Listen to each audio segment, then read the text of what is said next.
Tower of Silence. Indian officials ventured into a deep jungle, investigating several missing persons reports from a nearby city. What they found was a Tower of Silence, or Dakma. Zoroastrians used these sites to dispose of bodies in the open air.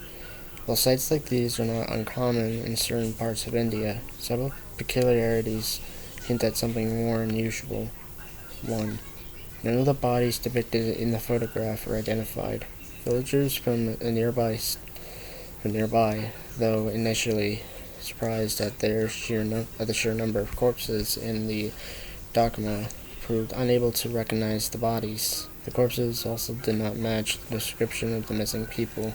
2.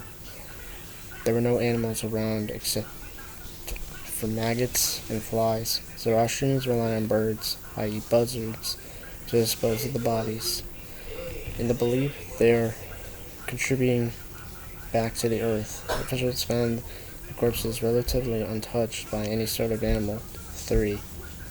There is no official count of the bodies. In fact, little work was actually accomplished at the site, and perhaps this is why only one photograph has emerged.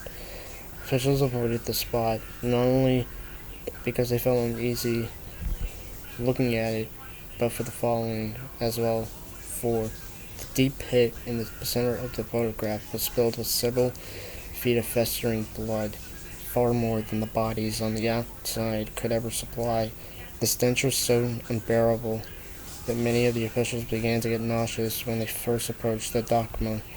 5. The expedition was ended when a villager accidentally kicked a small bone into the pit, penetrating the coagulated surface of the pool. A massive burst of gas from the decomposing blood erupted from the pit, splashing those looking into it, along with the photographer. Those caught in the explosion were immediately sent to the hospital, where they were quarantined for possible infection, became delirious with fever, shouting about being tainted with the blood of Ar-Rahman, personification of evil in Zoroastrianism, despite never having admitted any familiarity with the religion. In fact, many of them had no idea what the Dakma was when they found it. Delirium turned into insanity, as many began to attack hospital staff when they were sedated. That's how they were sedated. Fever eventually killed all of them. Somehow. When officials returned with hazmat gear the following day, the site was empty. All the bodies had been removed, and astonishingly, the pool of blood in the pit had been drained. All that remained of the incident was this photograph.